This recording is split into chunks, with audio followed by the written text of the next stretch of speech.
Assalamualaikum warahmatullahi wabarakatuh. Perkenalkan, nama saya Dwi Wahyuningsih. Saya mahasiswi dari Universitas Muhammadiyah Tangerang. Sekarang saya akan menjelaskan tentang desain penelitian. Yang dimaksud dengan desain penelitian adalah rancangan penelitian yang menjelaskan berbagai cara yang digunakan untuk menjawab permasalahan penelitian. Permasalahan penelitian dibagi menjadi 4 macam. Yang pertama ada populasi dan sampel, yang kedua ada jenis data, yang ketiga ada definisi operasional, yang keempat ada metode analisis data. Pertama saya akan menjelaskan tentang definisi operasional. Definisi operasional adalah cara mengukur variabel dengan menggunakan berbagai skala. Selanjutnya ada skala pengukuran dan instrumen penelitian. Yang dimaksud dengan skala pengukuran adalah sebuah acuan yang digunakan untuk menentukan panjang pendeknya interval yang ada dalam satuan alat ukur. Terus ada instrumen penelitian. Yang dimaksud dengan instrumen penelitian adalah alat-alat yang diperlukan atau dipergunakan untuk mengumpulkan data. Terus juga ada macam-macam skala pengukuran, ada 4 macam. Yang pertama ada skala nominal, yang kedua ada ordinal, yang ketiga ada skala interval, yang keempat ada skala rasio. Yang dimaksud dengan skala interval atau Likert. Skala Likert biasanya digunakan untuk mengukur sikap, pendapat, dan persepsi seseorang atau sekelompok orang tentang fenomena. Dengan skala Likert, variabel dijabarkan sebagai indikator. Kemudian, indikator dijadikan item-item pertanyaan. Lalu, jawaban setiap item instrumen mempunyai gradasi dari sangat positif sampai sangat negatif. Terus selanjutnya di sini juga ada contoh alternatif jawaban dalam skala Likert. Yang pertama ada contohnya yaitu seperti sangat setuju, setuju, ragu-ragu, tidak setuju, dan sangat tidak setuju.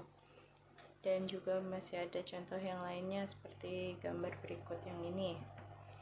Terus selanjutnya juga masih ada contoh lainnya seperti yang diberi skor, seperti yang sangat setuju atau selalu atau sangat positif diberi skornya 5 dan yang lainnya. Selanjutnya ada skala Gatman. Atau skala Gatman ini skala pengukuran dengan 2 jawaban yang tegas, data yang didapatkan, interval atau rasio. Selanjutnya skala Gatman dapat dibuat dalam bentuk pilihan ganda, juga dalam bentuk checklist. Jawaban dibuat skor tertinggi 1 dan yang terendah 0. Terus selanjutnya ada skala nominal. Yang dimaksud dengan skala nominal adalah skala pengukuran di mana angka tidak memiliki makna kecuali hanya sebagai pembeda. Contohnya hitam, putih, KAP Big 4, KAP non Big 4, pria, wanita, departemen akuntansi, departemen pemasaran. Selanjutnya juga ada skala ordinal. Skala ini memiliki makna rating. Terus juga jawaban pertanyaannya bertingkat. Contohnya berkaitan dengan juara. 4 jika juara 4, 3 jika juara 3, 2 jika juara 2, 1 jika juara 1. Terus juga selanjutnya ada skala rasio. Skala rasio ini memiliki data yang dihasilkan berupa data rasio. Skala ini merupakan skala tertinggi dalam skala pengukuran. Contohnya ROA sama dengan laba bersih dibagi dengan aset total. Terus selanjutnya saya juga akan menjelaskan tentang populasi teknik sampling. Yang dimaksud dengan populasi adalah wilayah generalisasi yang terdiri atas objek atau subjek yang mempunyai kuantitas dan karakteristik tertentu yang ditetapkan oleh peneliti untuk dipelajari dan kemudian ditarik kesimpulannya. Terus yang dimaksud dengan sampel adalah sebagian dari jumlah dan karakteristik yang dimiliki oleh populasi. Selanjutnya juga saya akan menjelaskan tentang teknik sampling. Teknik sampling adalah teknik pengambilan sampel. Dibuatnya juga dengan secara skematis.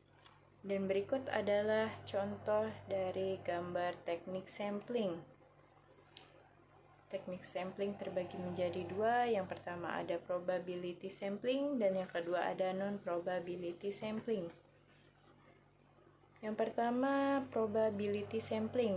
Probability sampling adalah teknik sampling yang memberikan peluang yang sama bagi setiap unsur atau anggota populasi untuk dipilih menjadi anggota sampel.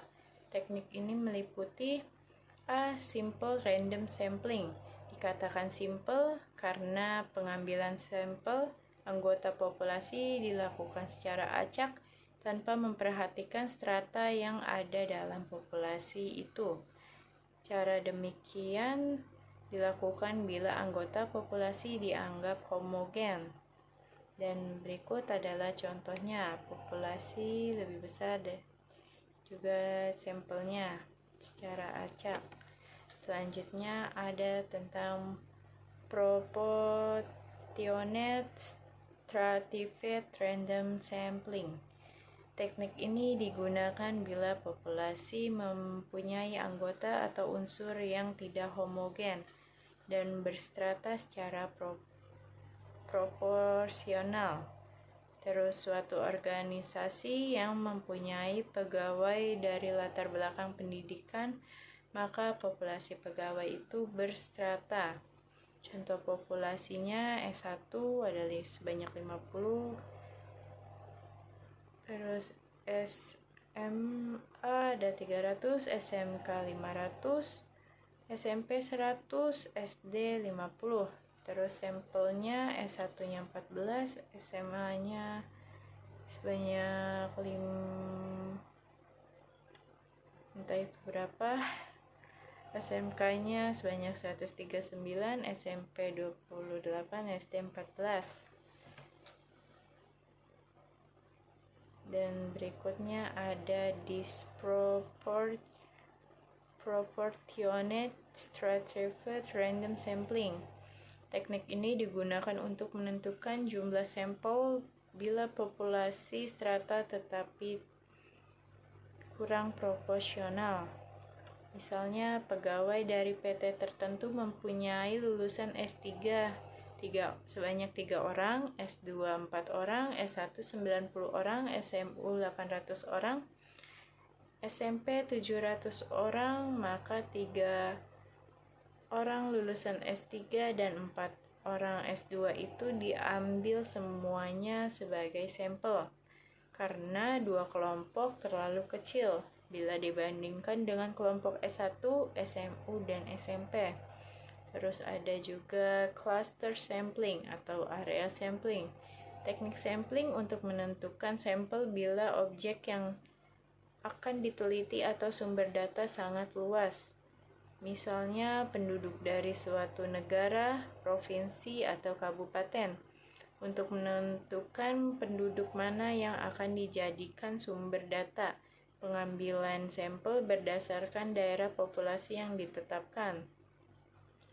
Contohnya, populasi daerah ada di daerah B. Terus diambil dengan random tahap 1. Terus juga diambil dengan random lagi. Jadilah yang tahap 1 itu dia adalah sampel daerahnya. Terus habis itu dia ke tahap 2 atau sampel individu. Terus teknik sampling non-probability sampling. Non-probability sampling adalah teknik yang tidak memberi peluang atau kesempatan sama bagi setiap unsur atau anggota populasi untuk dipilih menjadi sampel.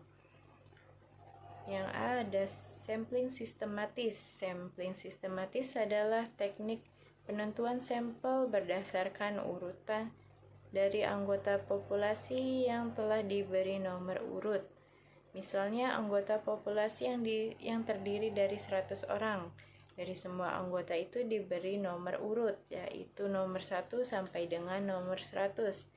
Pengambilan sampel dapat dilakukan dengan nomor ganjil saja, genap saja, atau kelipatan dari bilangan tertentu. Misalnya kelipatan dari bilangan 5.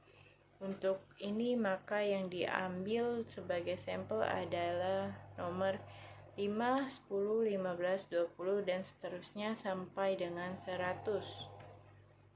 Selanjutnya ada sampling kuota. Sampling kuota adalah teknik untuk menentukan sampel dari populasi yang mempunyai ciri-ciri tertentu sampai jumlah kuota yang diinginkan. Sebagai contoh, akan melakukan penelitian terhadap pegawai golongan 11 dan penelitian dilakukan secara berkelompok.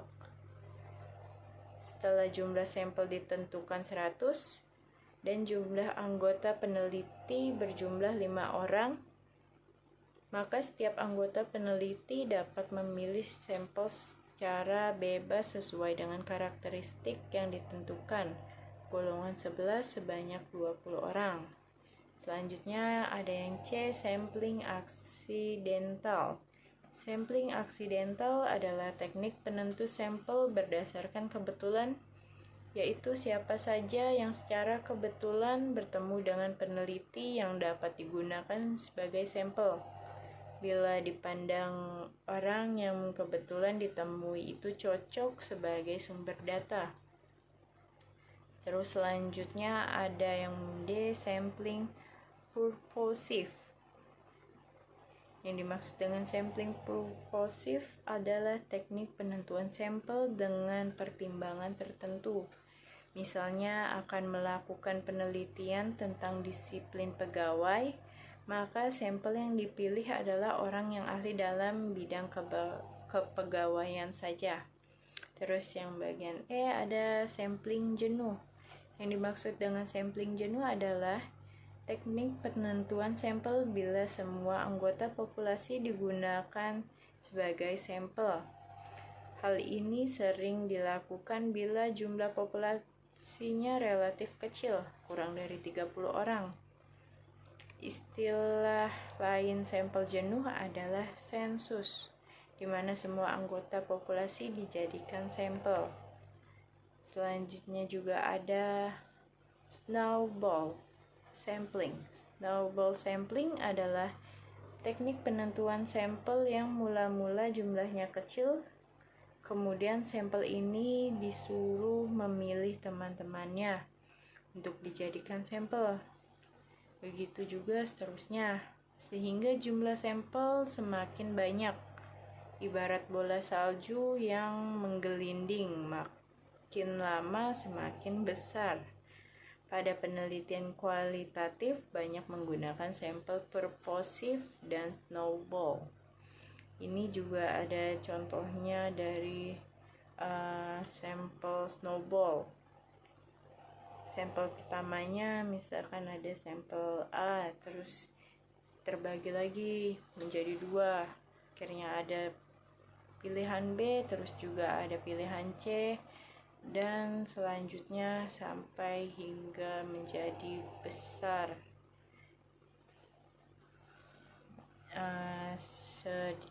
Sekian dulu dari penjelasan saya hari ini tentang desain penelitian dan juga teknik sampling. Sekian dan terima kasih. Wassalamualaikum warahmatullahi wabarakatuh.